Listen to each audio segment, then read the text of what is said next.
Hello all, a very good evening. So welcome to full moon meditation. So for all the participants, probably this would be your final night meditation inside the pyramid. And we hope you enjoyed all these past 8 days with a lot of fun, wisdom going on. And we are happy a lot of visitors are here today with us from different parts of Bangalore and Karnataka as well.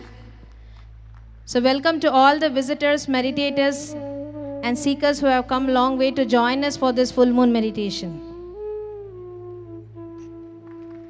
Every month in Pyramid Valley, we conduct mega full moon meditations where hundreds of people come and join us here to meditate in this magnificent, intense pyramid. Because when we meditate on a full moon, it's much more powerful. The energies will take us into the much more deeper levels.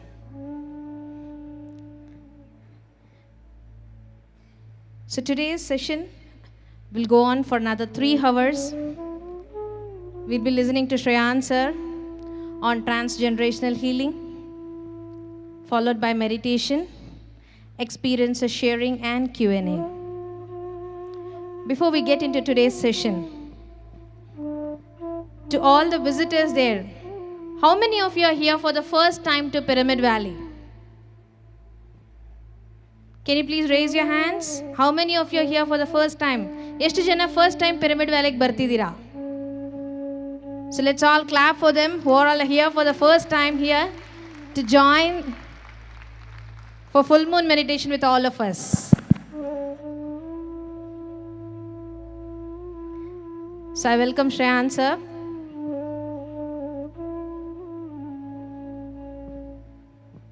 We have been listening to many topics in this past week, and this is one such powerful topic, and listening to it and working on it on a full moon with that energies is really powerful.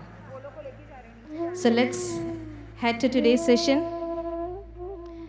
A huge round of applause for Shreyan sir. Thank you, Shalini.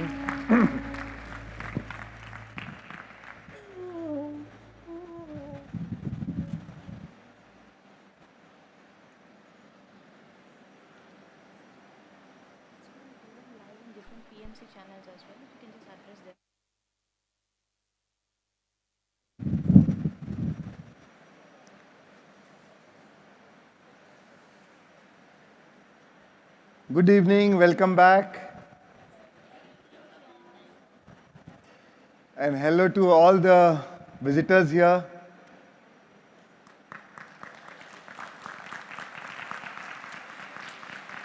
and also to all the viewers on the live channel, all the PMC live channels and SDF channel. Hi, everyone.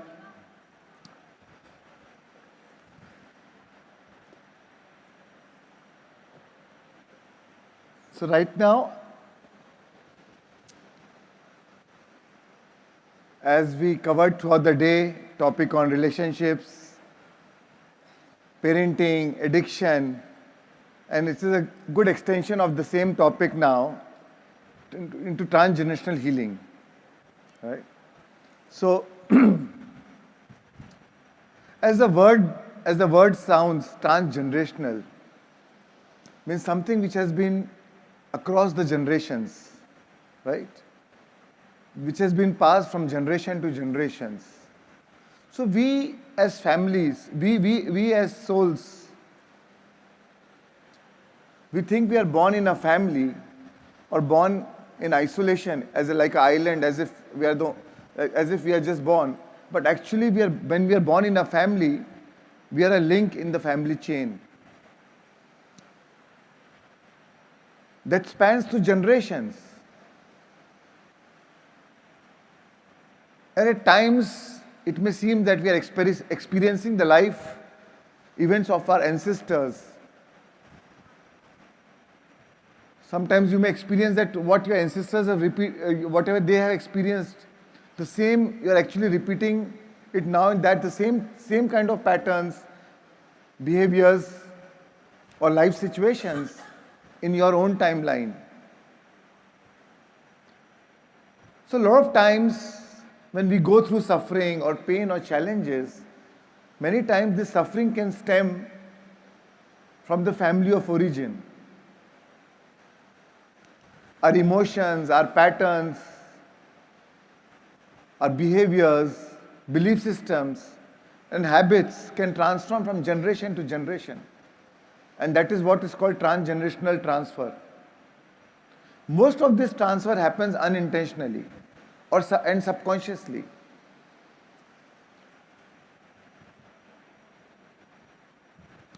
Because when we live in a family,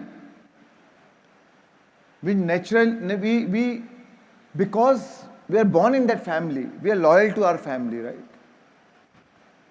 We love our family, we are loyal to our family. So whatever the stories we have heard from our family, we start believing it. Whatever are the belief systems of the family, we start believing it. It could be any belief, it could be a religious belief. We believe that is the truth. It could be a belief, or it could be a story that we hear in the family.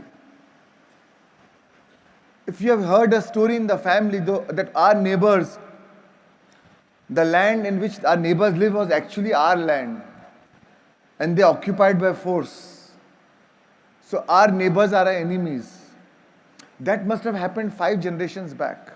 And that might be true or not true, we don't know. But because I am born in my family and I have heard this story, and because of the loyalty to my family, even I started believing that my neighbors are my enemies. I should not talk to them. I have an anger towards them that they took our family's land. And given a chance, I will take it back. Right?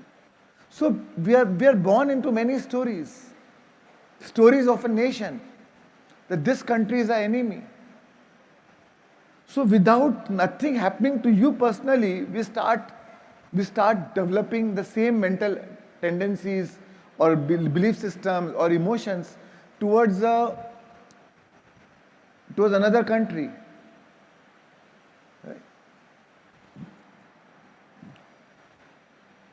So this transgenerational transfer can happen personally, on a personal level, from a family environment. It can even happen from a nation, from a religion.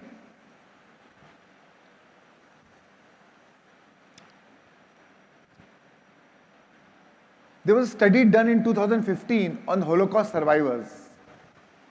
They found that the children of the Holocaust survivors, most of them were showing signs of PTSD, post-traumatic stress disorder, and anxiety. They were showing signs of powerlessness or helplessness.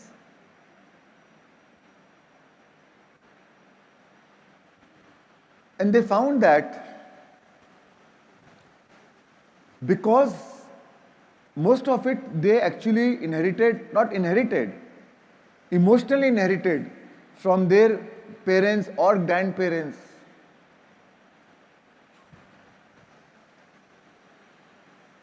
Because as a children, we subconsciously inherit or take the stress of our parents. It is transmitted to us very subconsciously. In fact, they say most of the cause for asthma is actually in the childhood. The child is taking the stress of the parents, and that leads to asthma in later years of the life.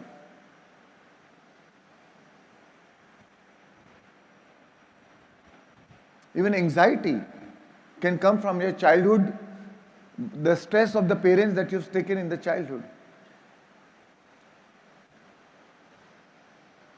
So in the research, they found that the children of the Holocaust survivors had high levels of cortisols, which is a stress hormone.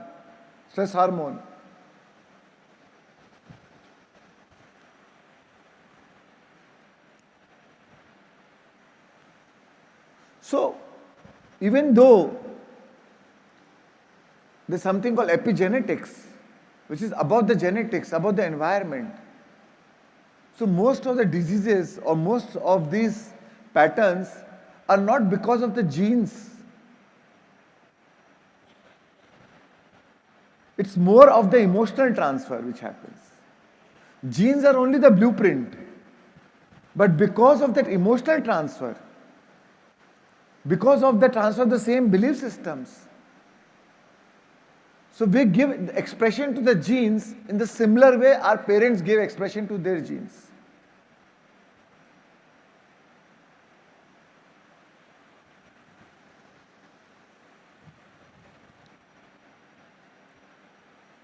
So many times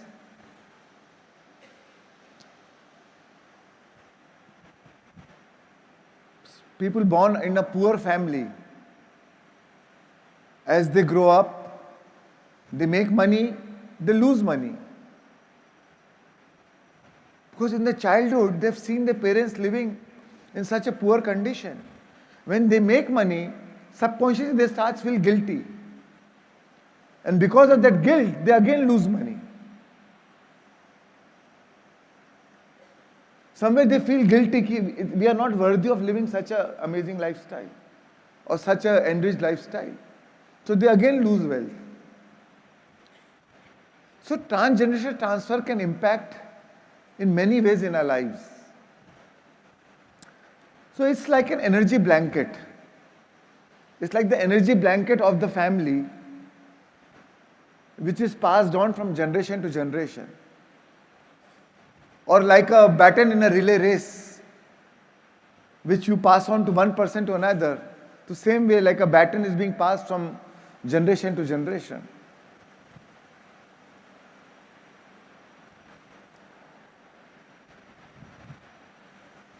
Many unresolved emotions of our father, mother, grandfather, grandparents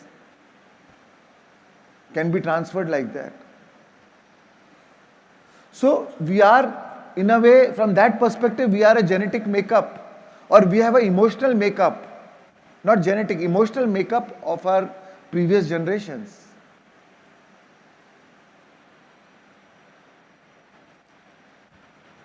Right? Trauma not transformed becomes trauma transferred.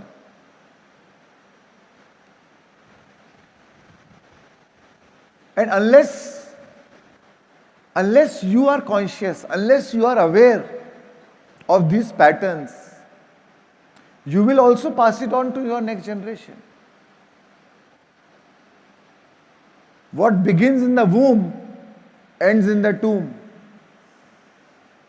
unless you make the difference. So we have the responsibility to break that chain of pain.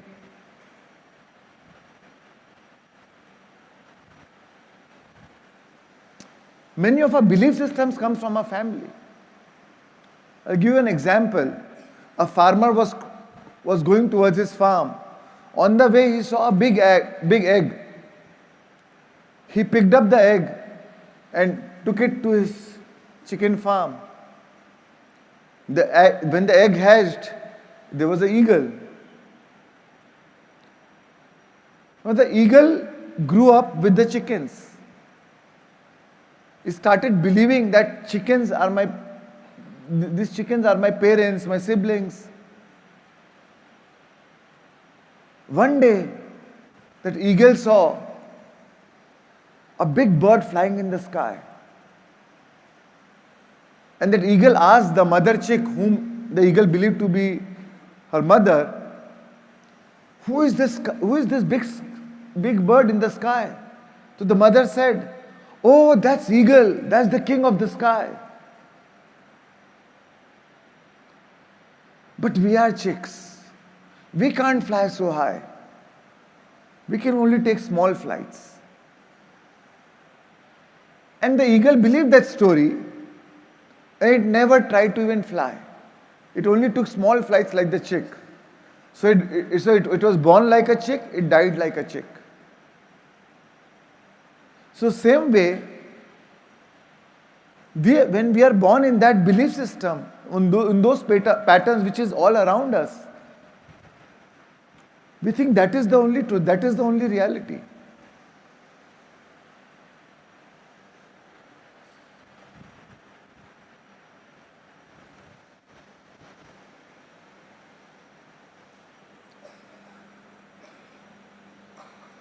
So imagine, only in 12 previous generations, how many ancestors do we have?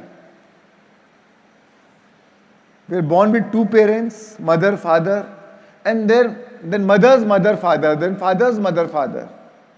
So like that, if you see, only in 12 generations, which is roughly around 400 years, you have 4,094 ancestors.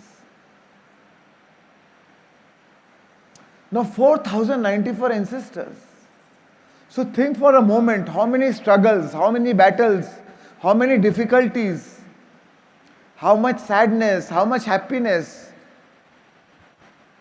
how many love stories, how many expressions of hope for the future did our ancestors have to undergo for us to exist in this present moment. So they've gone through many great experiences, they've gone through many sadness or fear-based experiences, survival-based experiences, and all that keeps on being passed from generation to generation. So what are the risk factors? What are the negative factors which has happened in our family cycle?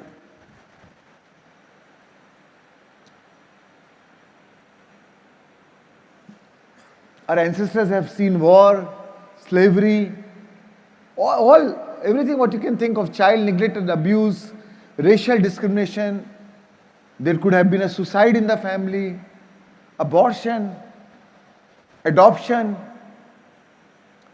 multiple marriages, and all this has an emotional impact on the emotional makeup of the family psyche. Poverty, depression, somebody has gone through alcoholism or substance abuse in the family maybe, PTSD, anxiety, anger, guilt, shame. Sometimes the family has secrets which they don't tell to their to the next generation. But even the family secret carries its own energy.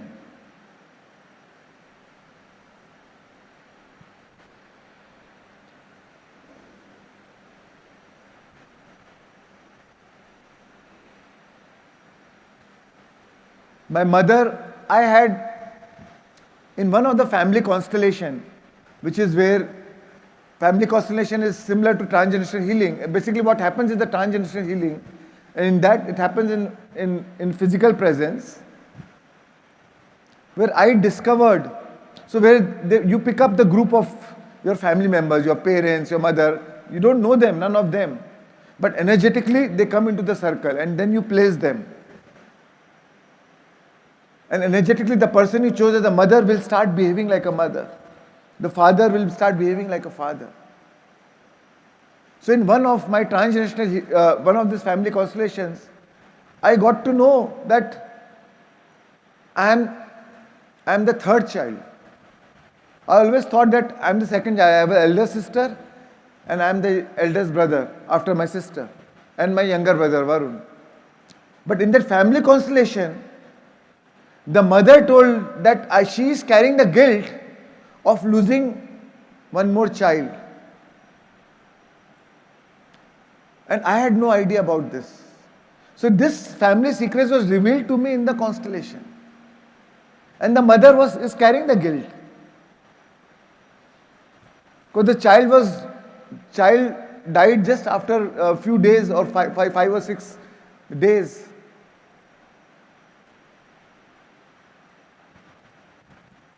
Because the mother went through, somebody fell on her when she was pregnant. In the last few days of the pregnancy, somebody fell on her.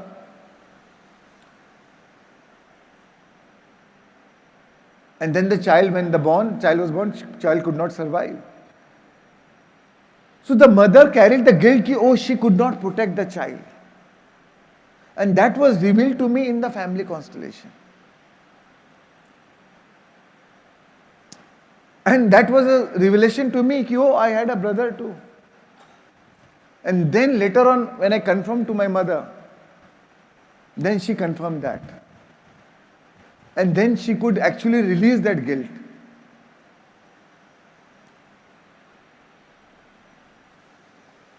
So a lot of times we think it's a family secret, but energetically, the energy of the secret is passed on. In form of, because the end product of any experience is an emotion. And the end result of that emotion is that vibration. And that vibration is passed on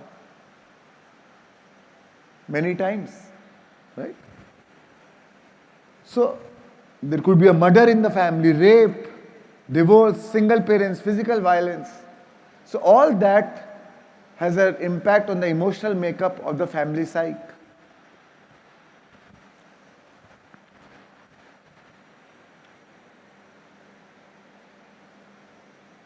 So intergenerational trauma can negatively impact families as a result of unresolved emotions and thoughts about a traumatic event, negative repeated patterns of behavior including beliefs about parenting, untreated or poorly treated substance abuse or severe mental illnesses, poor parent-child relationship and emotional attachment.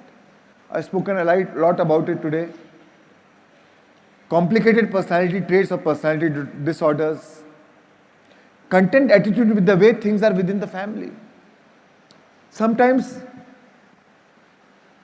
you may be born in the family which may have all the wealth, but there is no content in the family.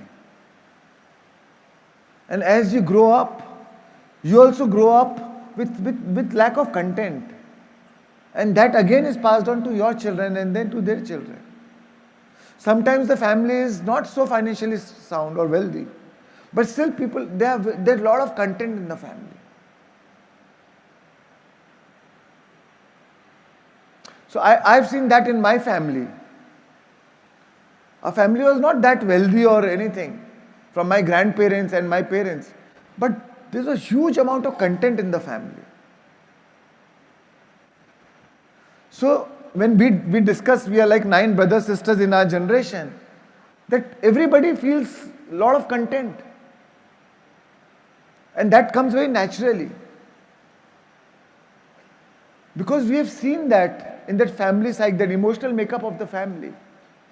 Nobody taught that content to us.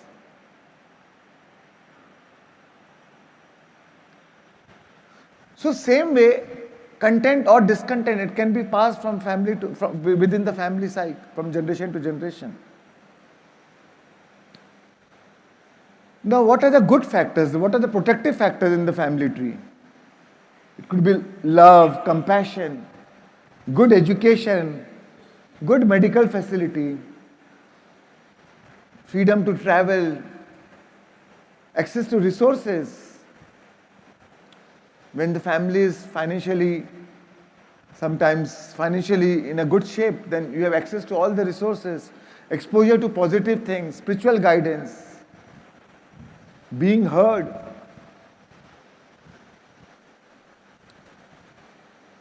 Parents listen to the child listen to the parents. Then being taught to appreciate life and many more. So these are so many times there are many positive factors, negative factors.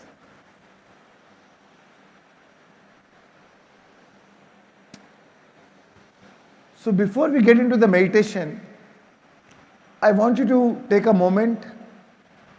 You may write it down, or you may just bring to your memory or to your awareness what patterns, belief systems, behaviors, habits, or emotions did you learn from your parents or within your family dynamics, from your grandparents or within your family environment that no longer serve you, that you want to work upon, that you want to let it go, which has become your pattern and that no longer serves you.